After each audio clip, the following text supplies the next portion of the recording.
رات کا اندھیرا ہر چیز کو اپنی لپٹ میں لے چکا تھا۔ روی اپنی نوکری سے واپسی کے لیے بس سٹاپ پر کھڑا تھا۔ سڑک سنسان تھی۔ آخری بس کا وقت گزر چکا تھا اور وہ شدید پریشان تھا۔ اچانک دھند میں سے ایک پرانی زنگ آلود بس نمودار ہوئی۔ اس کے سرخ ہیڈ لائٹس دھواں چھوڑ رہے تھے، جیسے وہ کسی اور ہی دنیا سے آئی ہو۔ بس روی کے سامنے آ کر رک گئی۔ دروازہ خود بخود کھل گیا، مگر اندر گہرا اندھیرا تھا۔ روی نے ہچکچاتے ہوئے اندر قدم رکھا۔ حیرت کی بات یہ تھی کہ بس اندر سے بالکل نئی لگ رہی تھی، نہایت صاف ستھری اور چمکدار۔ تمام مسافر بالکل خاموشی سے بیٹھے تھے، جیسے کسی نے ان پر کوئی جادو کر رکھا ہو۔ ڈرائیور کا چہرہ نظر نہیں آ رہا تھا، لیکن اس کی پتلی جھریوں بھری انگلیاں سٹیئرنگ پر مضبوطی سے جمی ہوئی تھی۔ روی ایک سیٹ پر بیٹھ گیا۔ جیسے ہی بس چلی، اسے محسوس ہوا کہ باہر کی دنیا دھند میں غائب ہو رہی ہے۔ کھڑکی سے دیکھنے پر نظر آیا کہ وہ سڑک پر نہیں بلکہ کسی ویران قبرستان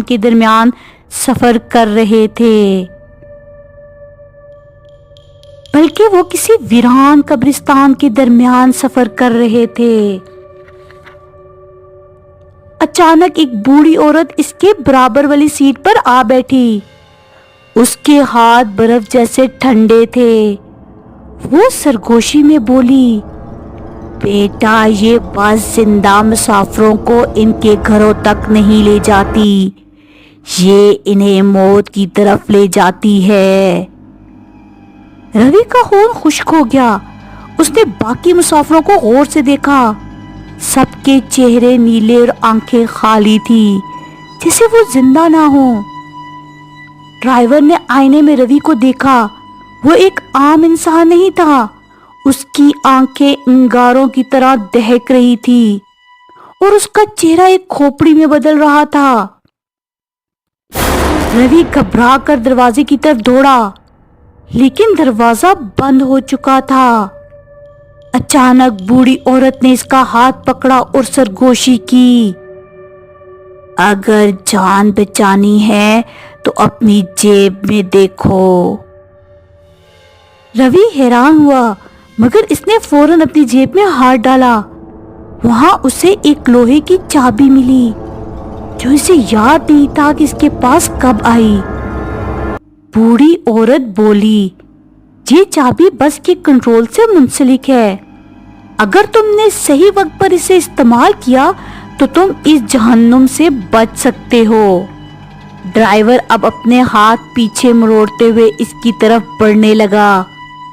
بس کی رفتار تیز ہو گئی، کھڑکیاں لرزنے لگی اور سارے مسافروں کی گردنیں غیر فطری انداز میں مڑنے لگیں، جیسے وہ روی کو دیکھ رہے ہوں۔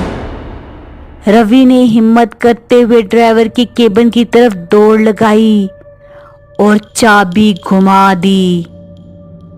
اچانک زوردار چیخوں کی آوازیں گونجنے لگی۔ بس لرزنے لگی، جیسے وہ کسی اور دنیا میں جا رہی ہو۔ اندھیرا چھا گیا۔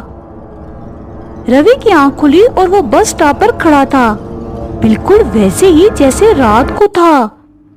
بس کا تو کوئی نام و نشان ہی نہیں تھا، مگر اس کی جیب میں وہی لوہے کی چابی اب بھی تھی۔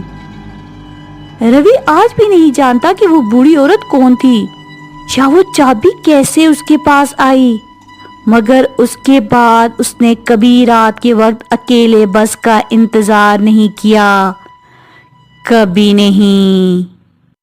تو دوستو، اگر آپ کو ہماری کہانیاں پسند آتی ہیں تو ہمارے چینل کو سبسکرائب کرنا اور ہماری ویڈیو کو لائک کرنا مت بھولیے گا۔